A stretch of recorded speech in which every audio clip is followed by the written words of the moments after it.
Hello and welcome to Bristol Ideas. I'm Andrew Kelly. We're talking today with Polly Morland about her new book, A Fortunate Woman, A Country Doctor's Story. Polly is a writer and documentary maker. She worked for 15 years in television, producing and directing documentaries for the BBC, Channel 4 and Discovery. She's a regular contributor to newspapers and magazines and is the Royal Literary Fund Fellow in the School of Journalism, Media and Culture at Cardiff University. Polly is the author of several books, including The Society of Timid Souls, or How to Be Brave, which was longlisted for the Guardian First Book Award, was a Sunday Times Book of the Year, and also featured in our Festival of Ideas programme in 2014. Polly also wrote Metamorphosis, How and Why We Change. Thank you for joining us, Polly. Hello, lovely to be here.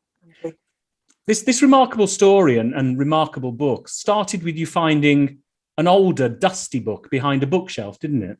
Yeah.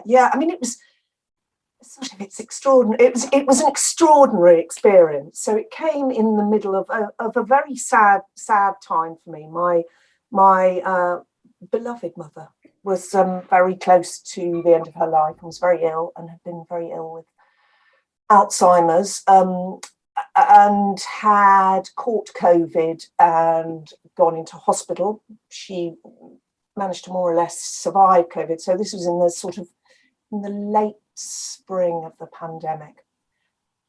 At any rate, she wasn't going to be well enough to come home again after that, and so moved from that hospital into a residential care home. And at that point, the bills of care home bills being what they are, we were clearing her house, my sister and I. Obviously, because it was the pandemic, we were doing it separately. So it was this extraordinary sort of solitary and sad process, clearing her house in order to meet the bills for this care home. So, I couldn't have been, I really didn't have my work hat on. I didn't have my writer hat on.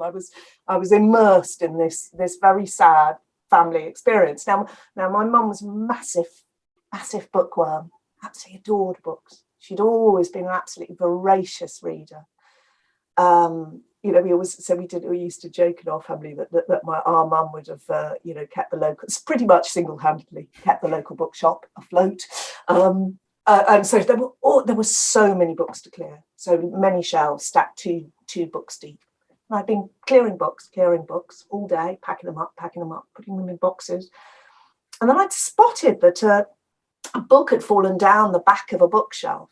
And it was a wooden bookshelf, but with these crossed metal slats at the back of it, and there was a book hanging by its cover on one of these slats. And so I'd sort of reached behind to go and reach for it, and I pulled it out, and it was a copy of A Fortunate Man by Berger.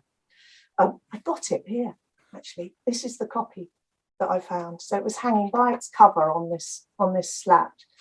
Now, I'd read quite a bit of Berger. I'd read some, I'd obviously read Ways of Seeing. I read some of his amazing essays on photography, but I'd never come across this book. And so I'd sort of, I'm turning, just sort of smoothing the dust from it and turning it over in my hands. And I opened the book. And my mother was living in the Midlands, so 150 plus miles from where I live. And I'd opened this book. And there was a picture. The opening page has this rather beautiful black and white photo of a riverbank and the flow of a river.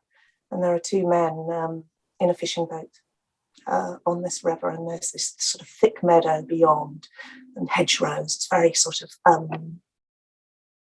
very unmanicured but lovely landscape. And then this great rise of a hill behind with dark woodland on it. And it was the most extraordinary experience, because I was like, I know that river, I know that field, there was a tree in the middle of the photograph, and I was like, I know that tree. It was an extraordinary experience. And then I was then flicking through the book, thinking, where's this book set? It had said A Country Doctor's Story. So, there's no geographical references in Berger's book. So I'd sort of been completely surrounded by all our family ephemera and all my mum's books. Sort of put it into my phone I realised that the book was set in the valley where I live. But not only that, but that I knew, not well, but I certainly knew of the doctor who works in that very practice today, who's a rather brilliant woman, is very held in great affection by the community around here. So one hears a lot of stories about what a wonderful doctor she is.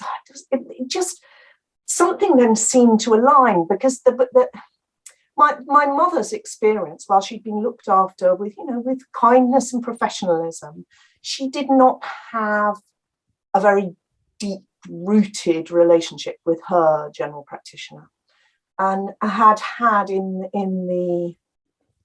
the final years and months of her life a very kind of an intense and rather disjointed experience of healthcare, as I think would perhaps be the case for many people today. And so there wasn't a sense of really knowing her doctor. And so I suppose that very intense and grief-filled experience, really, that I was experiencing personally, seemed to align with this landscape, this woman that I knew, this book that I'd found. And my book, the book that has, in a sense, grown out of that really extraordinary moment, really, I don't know, it almost came to me in that moment. It was that never happens. I mean, I've had 25 years as a journalist, and generally stories don't find you. You spend ages. You kick a lot of tires in story terms. You go and look for them. You take a camera, you take a notebook, you take a tape recorder, and you go and really sort of, in a sense, search for the story. But this was it felt like this story found me, and that the book that I've now written, in a sense, asked me to write it. So it's had a sense of sort of personal and creative and journalistic urgency to it that I've never really experienced before. And A Fortunate Man is 55 years old this year, and Yes. Yet it still has a hold on. I mean, I read it. It still has a hold on people. I read it many, many years ago. I read it again about 10 years ago. And then I read it again over last weekend as I was preparing for this. Yes. And although there are bits that you pick up on that are wrong, he doesn't cover the doctor's wife, who was a really important person in the doctor's life, and his comments about the people that of some of his patients probably would have been edited out now. I think is their lack of culture and so on. But it still stays me with it, this book, even though lots of things have changed, lots of things have stayed the same, as you've written about in your book. I mean, I would totally agree with you that there's an extraordinary tension in that book between something that's very tremendously important and universal about the practice of medicine and the relationship between doctors and their patients, and indeed between people and the experience of illness. And so it reaches for something universal and finds it. There are other parts of the book that, as you say, that are difficult to read as a modern reader. The sort of portrayal of the local people as in a sense lacking an inner life, because of a lack of education. I mean, I would take profound issue with that, really. There's something in the portrayal of women in it that I find as a 21st century woman quite problematic. Nevertheless, there is the figure of the doctor in it, and the way in which Berger explores his inner life and his work and his role as a kind of, well, Berger calls it clerk of records, Yeah. a witness to his patients' lives, and that sense of fraternity between doctor and patient is really enduring. And I think, and it is a book, though, so, many readers will never have come across it. They might be aware of John Berger's other work, but it's relatively obscure now. However, within medicine, it is an absolutely a set text. Pretty much anyone who's applying to medical school or going through medical school, A Fortunate Man will be on their reading list. And it has been declared to be, one of the finest books about general practice, about the practice of family medicine ever written. And I think it is, in the sense that it explores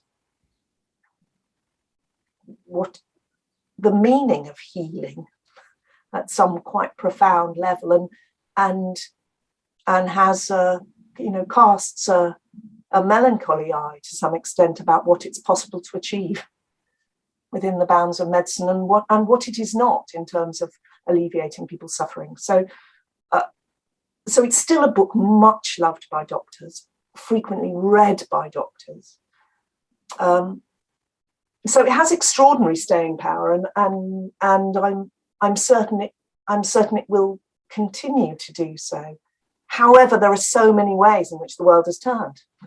So the book was written, so John Berger spent time with the doctor, to whom he gives the pseudonym Dr. Sassel, spent time with him in 1966. John Berger and the Swiss photographer Jean Moore, who took the beautiful black and white photographs that are in the book. That was in 1966. The book was published in 1967. And boy, oh boy, has the world turned. Medicine's changed, the health service has changed, class, gender, as we've said, the nature of rural life, the kind of dynamics of rural communities. Indeed, the fact that the figure of the doctor is a very masculine figure. And actually, a very significant majority of family doctors, general practitioners, are now women.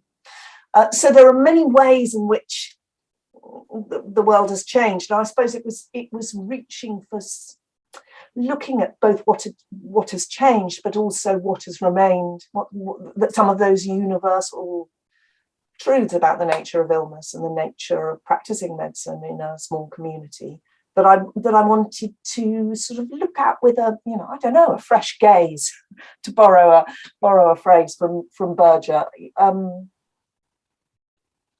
With a woman's eye, I suppose, yeah. And with a female subject, and with a modern eye. Yeah. I mean, I was thinking back about my relationships to the doctors I've had, and I remember growing up, I had the same doctor for probably nearly 18 years before I left home, in fact. So I didn't have to go often, so it wasn't a case of that doctor knowing me like Dr. Sassel knew many of his patients.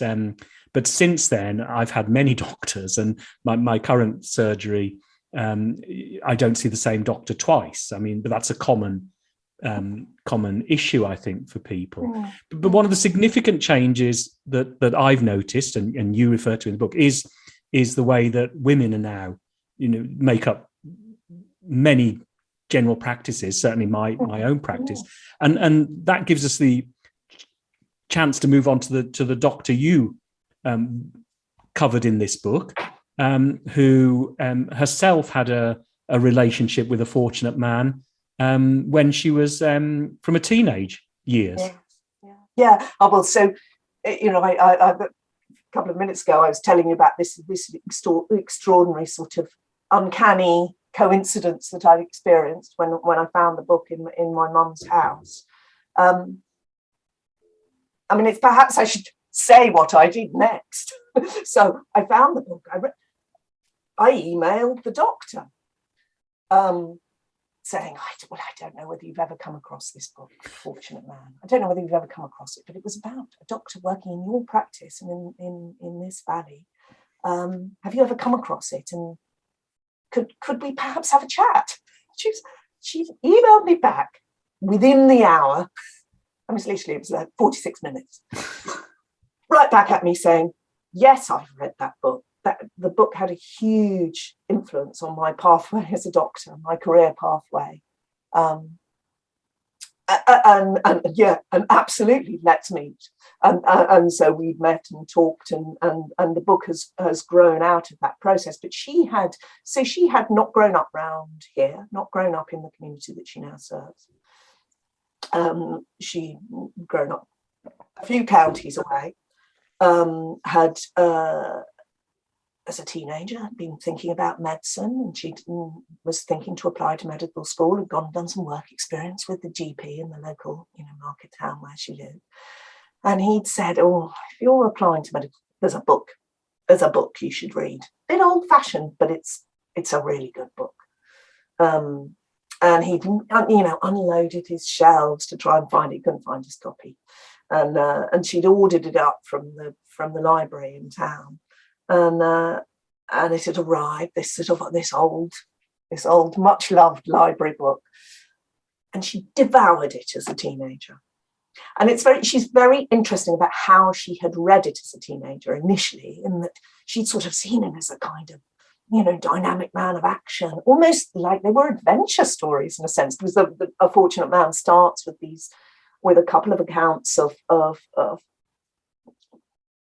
heroic. The opening scene is one in which the Dr. Sassel ministers to a man who's been pinned by a fallen tree, and there's drama and compassion in this story. So she'd initially, but then she'd read it again and had begun to get a sense of this idea of being a kind of compassionate witness to people's lives and being immersed in a community. Now, she'd had an interesting background where, came from a very loving home, but had moved schools 7 or 8 times. So the family was always moving about, and she had she was an only child, is an only child, and had kind of yearning for a level of continuity that she saw in this book. Anyway, bewitched by this book, aged 17, goes to medical school, reads it again during her GP rotation as a student. She was a very good student, very, very good student, very, very able, appeared to have a very successful career as a hospital consultant ahead of her. Went to spend some time in paediatrics, and had a period of disillusionment with hospital medicine, and had just towards the end of her training, her years as a junior doctor, had taken another rotation as a general practitioner. Had read the book again. Each time she read it, it gave her a bit more, and she could see that there was meaning in this. She took a job that was advertised, part-time job in the Valley where Dr. Sassel had practiced, but she didn't know it was that Valley. She didn't put the two things together, which she's very funny about it. It's so mortifying. It's stupid not to have figured it out. But, these were the years. So this would have been in kind of 2000, 2001. So it's just after shipment. There was a lot of soul searching within general practice. We're just coming up to the 2004 new GP contract that rolled back 24-hour care. It's a very dynamic period in general practice. So you could see how A Fortunate Man hadn't come up in conversation with her GP partners, and she'd been in the job for, I think, about 4 or 5 years, and her husband was ill, and so she'd been going to her young husband was quite seriously ill, and she'd been going to lots of appointments with him, and she's a massive bookworm, the doctor, in this book, and so she'd take comfort reading. She'd take the books she'd always loved to read in the waiting room, because there was lots of waiting, and she'd taken A Fortunate Man to one of these appointments where she was waiting, and she'd opened the book, having not looked at it for quite some years. And there's a photo towards the end of the book in which Dr. Sassel is climbing some stone steps between and there's fruit trees, and there's a sort of rough grass at the side, and there's a little cottage at the top. And there's a woman waving to him from the top in this photograph. And she'd just had an experience that rather mirrors my own behind the bookshelf, where she was like, I visited a patient. I did a home visit to a patient in exactly that cottage only a few weeks ago. And so she'd suddenly realised that this book that had been so important to her,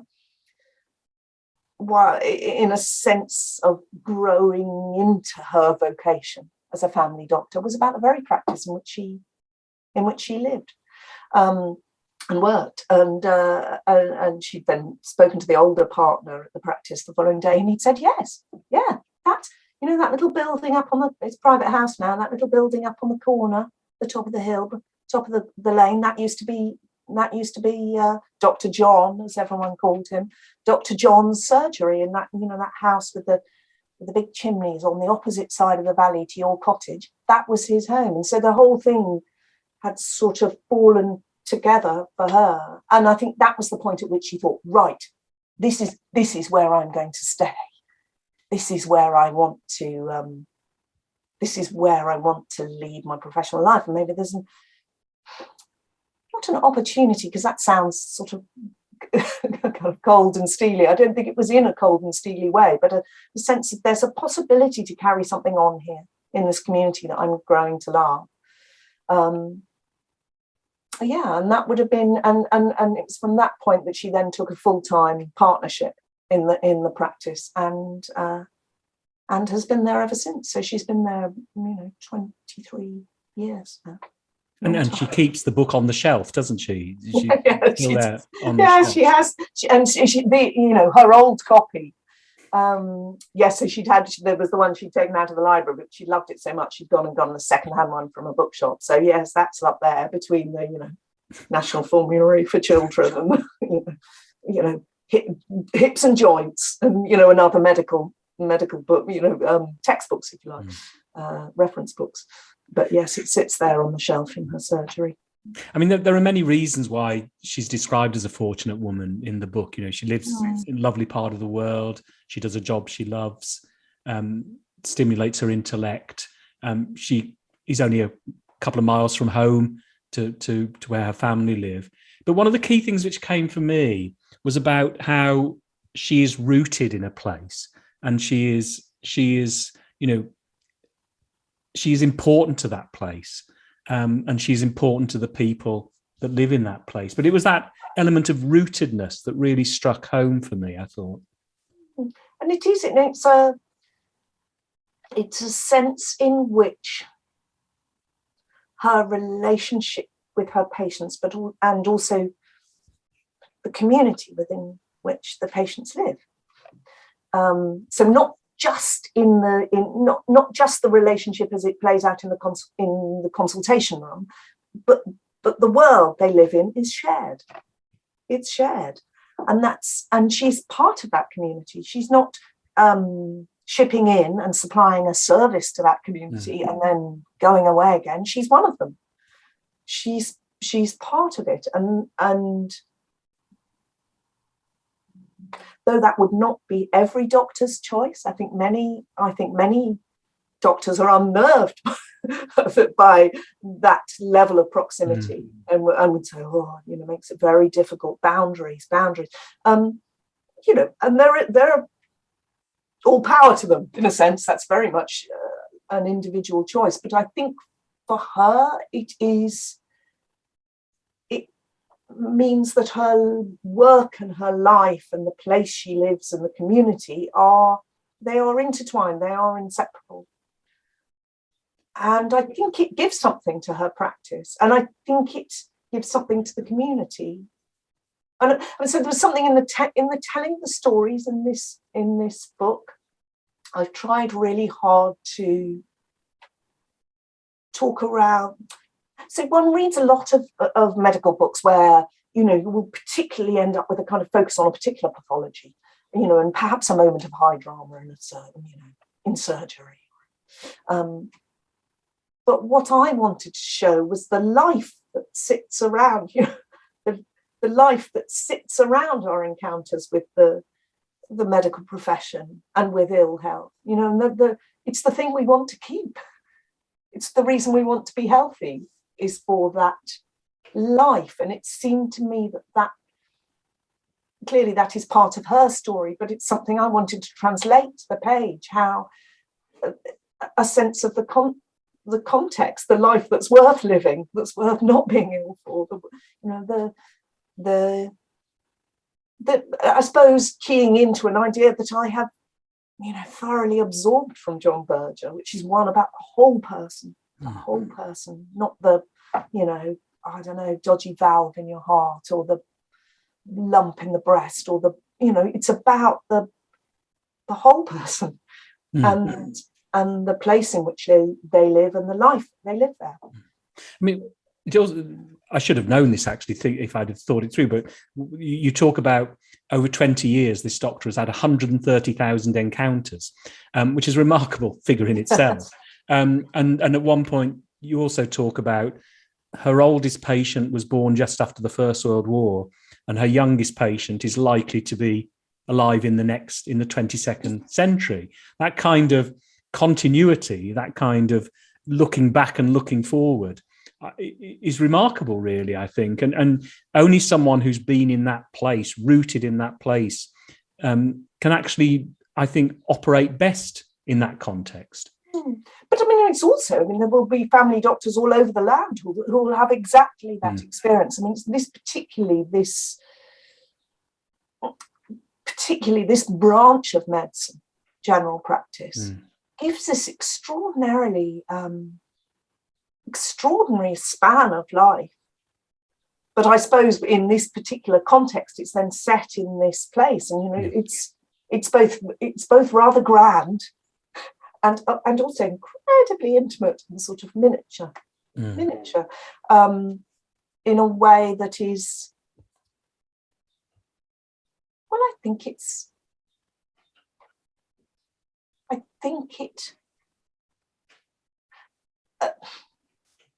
encourages a level of wisdom and perspective and humanity. I mean, I think so. And, you know, humanity in contemporary medicine is not something we, you know, that idea seems to, sometimes it falls off the bottom of the list, really. But having a grasp on the kind of arc of a human life and the way in which human lives intertwine in a place over a period of time is the work of general practitioners all over the land. Yeah. I mean, you tell the story in there, a number of stories about the patients she helped and what they've gone on to since. I didn't want to talk about many of these because there's so many in the book, but there are a couple I thought would be really useful for this discussion. The first is there's the pregnant woman who comes to the surgery and suddenly she starts to bleed, and the child is saved. And then you talk about how the doctor sees that child playing now and how fragile the line is between joy and despair. I found that very moving, actually, that story. I mean, and what's interesting about the thing that you just picked out of that. So this is a woman who'd come to the surgery. She'd suffered some miscarriages before. I think this was her 4th or 5th pregnancy. So that, you know, my God, did she want that baby? Second trimester, so she's quite substantially pregnant, and begins to bleed fairly, what appears to be quite catastrophically.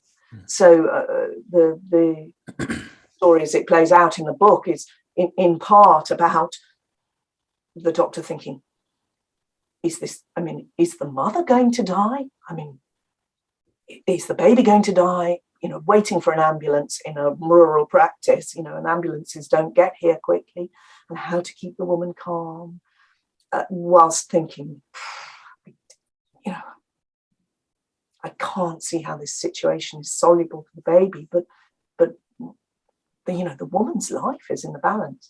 And so it was this very terrifying situation for the doctor. Terrifying situation for the doctor. However, by some fluke almost, the pregnancy continues. The woman is okay. The baby is born. She goes to the house 3 months later for her. This was back when they still did mother and baby visits, which have now been transferred to midwives and community midwives and health visitors. But at that stage, those visits were still undertaken by general practitioners. And she goes to the house, and it's all, there are balloons and streamers, and and they never talk about that. So the mother and the baby are still patients, and they never talk about that, what happened that day. But she says she can't see the child, who's now probably as tall as she is, without thinking of that delicate balance that sits in, and it will have that balance between life and death and joy and despair. That's a thread that runs through so many encounters she has in her surgery. And that is perhaps a more dramatic example of it, but it's there in all of them. And the fact that she knows that story, she's part of that story, is of huge importance to her. And I think is of value. I mean, I think is of real value, both personally and medically. Yeah. The second one in the many stories I wanted to talk to you about, but I'll keep it at two, was the sad story about the woman who died having had COVID, but she discovered, the doctor, that it was two women who lived together and had lived together for a long time, 40 years. And obviously this was a very tragic story because of what happened with getting COVID and the way that the life ended. But it was also about how you deal with afterwards for the person left, in this case the woman left, and the kind of aftercare and just the card that's sent and so on afterwards. And that really brought home to me as well about a key theme which came out for me from the book, which was about kindness, and the need to be kind and the importance of kindness. And that's, I think the doctor would say, and I think many general practitioners would agree, that there is a level of kindness and reassurance that is part of the provision of general practice. And I think it's, if one were to be icy cold about it, it builds trust. And, doctor-patient trust is very important for the moment when you need someone to take their medicine, so medical compliance, good communications, lots of aspects that have lots of things that have a real tangible medical effect. But that also it's the relationship, the personal, non-transactional aspect of the relationship is fundamental to that. I mean, that's it's such a heartbreaking story, that this couple, so she used to see them out walking their dogs on the valley has very steep sides, and they're wooded right up, and then along the top of both sides there are these long woodland tracks that run through. So you get these great corridors of trees going off into the distance, and you can see figures quite far away, often walking their dogs. And she would see this couple without realizing they were a couple, and they would always walk far apart. And she'd always thought, maybe they've had a row. Why are they walking? This dog would shuttle between them. But actually, they'd had this very long and loving relationship. And the woman who survived, who had lost her partner of all those decades, had said, I always thought we'd be out walking the dog, and we used to say we'd hope that we got struck down by lightning, at the same moment. Yeah. She said, but that's not happened, has it? Mm. And there's that, just that profound sadness that is also late in life, can then open the door to all sorts of ill health. Yeah. Really. So that, in that context, I think this patient had asked the doctor, can you die of a broken heart? People die. I've heard people die of broken hearts. It's very hard to untangle the one thing from another, but the people are very, very vulnerable when they're bereaved in all sorts of ways that are medical as well as spiritual and personal. Yeah. So, and I think a doctor who has relationships that are strong enough to be able to understand that and to understand its specificity in that particular relationship, I think that's of enormous value. And coming on to wider issues, so touch is very important, isn't it? You talk about the importance of touch in that relationship. Mm-hmm. Yes, so that conversation had, because it was during COVID, took place over the phone, and I think, I think you would struggle to find a doctor who would say they didn't really feel they'd lost something by not being in the same room as their patient, particularly for a conversation like that, because she would say, you would reach for a hand, possibly in those circumstances. But also, it's somewhat under-researched, but there is some medical research about the kind of real value of touch in a consultation, and why it matters. And it doesn't always have to be shot through with emotion. It might be, I take your coat, or you take a pulse. But there's something of the human connection that happens with touch that is very, very important to the dynamics of a consultation, and is one of the things that was most woefully dismantled, for good safe reasons during COVID, but that was missed by doctors all over the land, I would say. Yeah. I had to go to the doctor once during COVID, and it was a really difficult time for them all, I think, and particularly losing some of those everyday aspects of their work. But for the doctor you're talking about in particular, with those long relationships with people, and having to visit them in, talks at one point about going in full PPE and putting as much on as possible. It must have been, very difficult, really. Yeah, very, very difficult. And so she told a story of people where one or two of her more elderly patients didn't know that they'd seen her. Yeah. She was horrified by the fact that she'd seen them. So she took to going, hello, it's me. And she'd say her name it's me under all this. Yes, and I think that difficulty of connection was very, very difficult. And then there is a broader point that comes out of that, in that shift that happened. It was already well underway, but the shift that happened under COVID towards a more transactional consultation model, so some have called it the kind of Uberization. You just, and it was within healthcare policy, the prioritizing of access above all else, that you just see a doctor, any doctor, doesn't matter, just a doctor, has, that the COVID caused has, there was a very interesting, it was late in the autumn of 2020, there was a paper published in the British Journal of General Practice called COVID-19, a fork in the road for general practice, and in which it's written by a very distinguished scholar and general practitioner,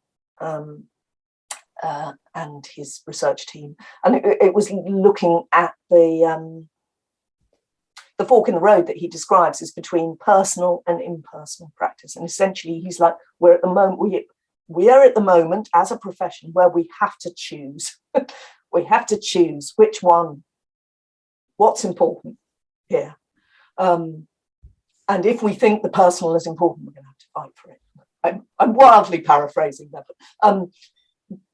But I think COVID nudged that idea of the centrality of doctor-patient relationships. I think it put a kind of acceleration on something that was already happening. And it threw a very sharp light on what that might actually mean. Yeah. I mean, the book has obviously many thoughts that are generated about, when you read it, about what kind of health service we do want in the future. We're in the 80th anniversary of the year the Beveridge report was published, and that transformed people's lives when it was finally enacted after the war. You make also the interesting point about how the importance of nature to your doctor as well as generally, in the National Health Service and the creation of areas of outstanding natural beauty were in that post-war period of change led by the Attlee government. But one thing about the health service, you talk about the need to make sure that, you talk about at one point, we've forgotten to expect or even want doctors like the doctor you're talking about, and the need to design into the system in the future the kind of doctors we want. But at this fork in the road, how do we do that, do you think?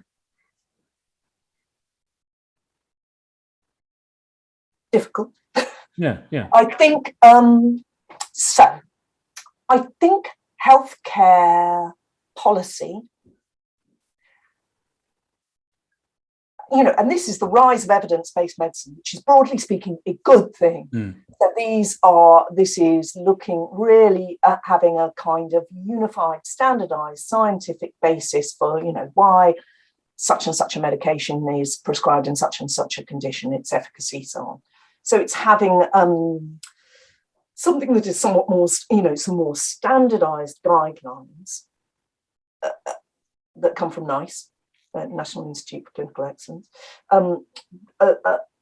So standardized interventions. So you have lots of healthcare policy led by lots of things you can measure. And the difficulty with the doctor-patient relationship, or some within general practice, it tends to be referred to as relationship-based care or continuity of care, is it's difficult to measure. Now, that is not to say that there is a growing body of evidence that links continuity of care to better medical outcomes. So lower use of out-of-hours service, the better adherence to medical, adherence to taking medication, fewer hospital admissions, and ultimately, indeed, lower mortality rates. There's a very large study that came out of Norway late last year, where it was population-wide. So they had a very, very large data set that looked at the connection between continuity of care and the mortality rate. Hard endings, as the scientist who led the paper said, there's hard endings. And that it was able to track that the better the continuity of care, mortality dropped. And so, 15 years of continuity of care with your doctor, 25% less. So there are numbers out there, but there haven't yet been, if you like, randomized controlled trials of the efficacy of that. So how do we design it in? You have to measure it. You have to measure it. And then if you can measure it, there is then a lever to incorporate it into healthcare policy. So it's cited as a nice to have, and there was a health and social care select committee evidence session a couple of weeks ago on exactly this, the efficacy of continuity of care. And so you won't, policymakers go, oh yes, it is, it's terribly nice to have. If we possibly can, we will.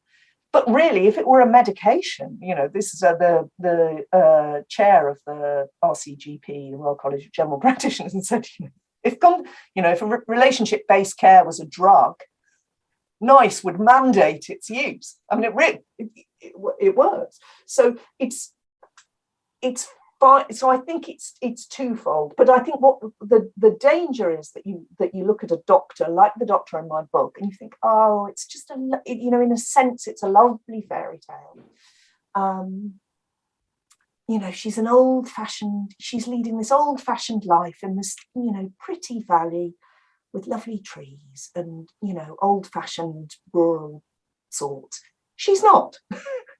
This is a very contemporary community here. Yes, it's a rural community. Yes, there are some families who've lived here for generations. There are many others not. It's a contemporary community. Her clinical practice, bang up to date.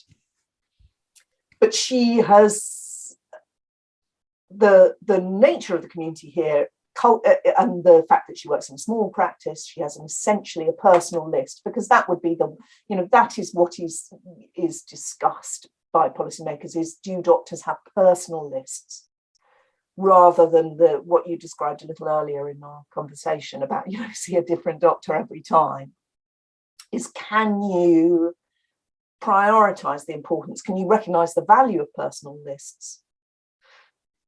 And then can you prioritize that? So, but I think it would take, rather than a sort of waiting for a heroic figure or perhaps seeing the doctor in this book as sort of some sort of hero of general practice. She's utterly brilliant. But it's built into the system of her practice, and it's something to do with the size of the practice and the nature of the community here, that she is able to work very effectively within a model and so it would be, how would it be possible to achieve that at scale? And that is what there's a lot of soul searching about that.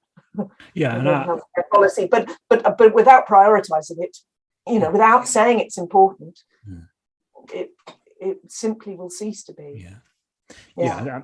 I mean, that is the problem that you've identified. I think certainly one of it's not directly comparable, but the longitudinal study that takes place in Bristol University called The Children of the 90s, which follows children from their birth right through, and they have to fill in questionnaires occasionally. All sorts of good results have come from that. All sorts of counterintuitive results have come from that. But it's the longevity of the research that is important, I think, on that. And you're absolutely right about trying to find some ways of measuring this to be able to have some impact on what needs to happen in the future. Just on the book itself, you integrate photographs in the book, as John Berger did. What was that like? And Berger's photographs, I tried to count up actually how many Berger's photographs included people who you could recognise as against ones you generally couldn't recognise in yours. And I think there is a issue about photographs now of people having to give permission or not wanting to be seen and so on. But how did you approach that with your photographer? Yeah, so I worked with an utterly fantastic documentary photographer called Richard Baker, who I worked with on one of my previous books. He would come and spend time down here whenever kind of lockdown permitted. So he probably shot over about 14 or 15 days, I think, right, in the course of the writing process. So there's two things to say. What role do the photographs play in the narrative? I mean, and I was greatly inspired by Berger in this respect, in that he's very interesting about the way in which photographs function like quotations, he said, in a text. So they are not illustrations. So the photographs in this book don't work like which you know because you've read it, but to explain to anyone watching this, they don't work. They're not colour plates in the middle. They are entwined with the narrative, and I like to think that there is a conversation between word and image in the book, and so they provide breathing space or a different way of thinking about the landscape or the people or the place or the doctor. So they thread through in that way, and so in that respect, I very much took my lead from. It was interesting that John Berger says that he had the idea. There's a lovely interview with him from early 1967 in which a very young black polo-necked John Berger was talking about writing A Fortunate Man and about the use of photographs within it. And he talks about that. He said that it was an idea that he'd got from working in television, which struck a lovely chord with me because I have a background in documentary film, and the power of pictures to tell stories alongside words, as you know, runs very deep in me. So it's been wonderful to do that on the page. However, the kind of consent processes as they were in the 1960s are extremely different to how they are today. So we had to be we just have to be very careful and very, very respectful. I mean, we should probably talk about consent and confidentiality insofar as the individual stories that are in the book are composites.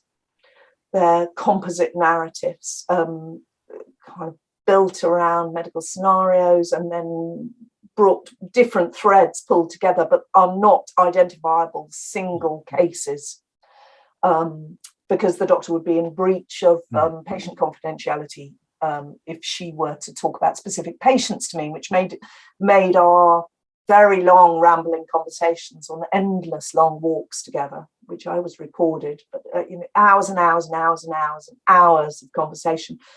It really was a process of sort of weaving those elements together. And also I'm writing about a place that I know, and a landscape I know, and a community that I know, which allowed me to tell a story that feels true, that is true, without compromising confidentiality. Now, obviously, when in the context of photographs, that there's a whole other layer of confidentiality involved. So none of the people in the photographs relate to the stories. So the photographs are run parallel to the narrative, which does quite interesting things to the storytelling. Anyway, so I don't. Yet they're not illustrative of a particular story. They sort of run in parallel. They're almost like a musical accompaniment to the storytelling. And the people who do feature in the photographs, yes, we got permission. So we asked permission to do that, and consent is a very, very important part of. There are 3 stories in the book that, because of the nature of the story, they were pretty impossible to anonymize. They're impossible to anonymize fully. So in those cases, we sought consent. Yeah. But that idea of patient confidentiality has been it's just very important to the doctor's practice, very important to telling the story responsibly, and actually has fed it then into a rather richer tapestry of storytelling, I think, in the end. Yeah. And how did the doctor feel about the story being told as you went through? Well, it's interesting. She's definitely had moments of, and she was very cautious. She was very cool. She said something lovely to me, but just before we'd really started work, she'd sent me an email and had said, I love this job very much. and my patient's trust is more important to me than anything I can think of. That's a quote. And so that has always been foremost in her mind. So she did not want that to be compromised. Yeah. However, I think she feels so passionately about that kind of, she might call it person-centered care, relationship-based care, that idea of how important the relational is within general practice. And she fully understood that how you can talk about it with those general terms, but it doesn't mean anything. It doesn't touch the heart until you've told the story. So you have to have the stories, or really we're in a policy paper again. And there's a place for policy paper, but there's also a place for stories. So it's been the most glorious experience, because we've kind of, in a sense, we've been in kind of constant negotiation. Does this work? Well, and I have such huge respect for her that, I've listened very, very carefully to what her concerns are and have tried to work around them. I mean, I think, but she wasn't reading copy as I went along. I mean, we talked and talked and talked and talked for many months, and then I sat down and I wrote. And then I sent her the first complete draft of the manuscript, which was obviously a nerve-wracking moment for both of us.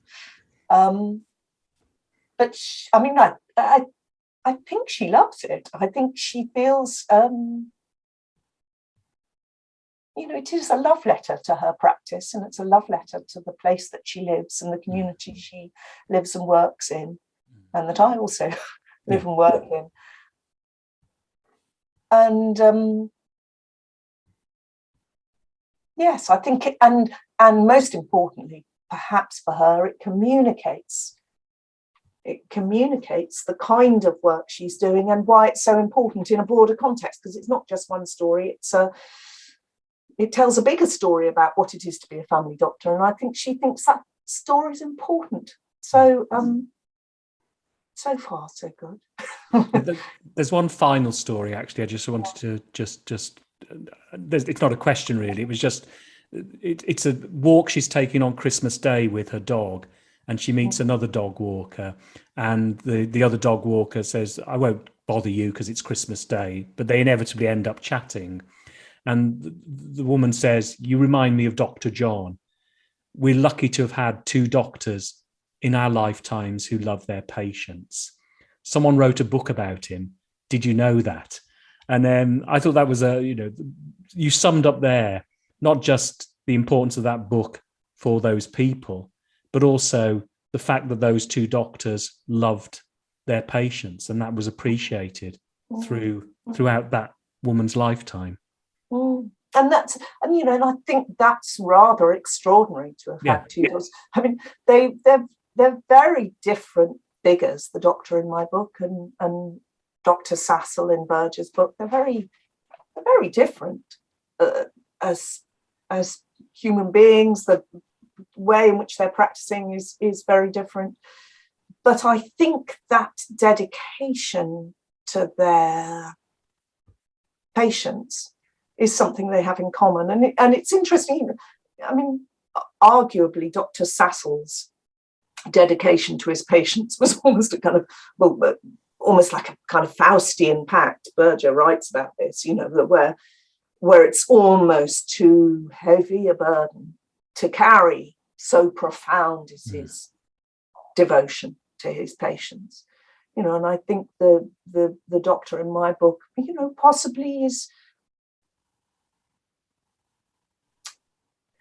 working within a contemporary health service, has a few more, is possibly less likely to be dragged down or taken down by it. And it's just temperamentally a very different person. But that love of patients, and it's fascinating to me that it was identified by that dog walker that morning. He'd said, "Oh, we're so lucky to have had two of you. That's amazing." It's a lovely moment. That had happened, and she'd she WhatsApped me saying, I've just had the most extraordinary conversation out walking the dog. You know, I peeled the vegetables for Christmas dinner in the morning. I just thought I'm just going to have an hour out of the house. Lovely walk, beautiful, bright, crisp day. The Christmas Day of 2020 was this bright, beautiful, very cold day here. She'd gone out for a walk in it, and there was this. Yeah, so there are so many little threads like that bind these two very different people working in a very different time, but that bind them together. And that's what I've tried to convey in the book, not in a way that's too neat and tidy, I hope, but to just, there are so many threads of connection, so many shared patients amongst the older people. Yeah. Well, it's a remarkable book, Polly. It's hard to forget it once you've read it. Thank you so much for this. Thank you so much for this interview. We do recommend this book strongly. It's available from our partners in Waterstones, plus also all other shops from 1st of June onwards. Thank you so much. And thank you again, Polly. Thank you. Thank you. I've enjoyed that very much. Thanks, Andrew.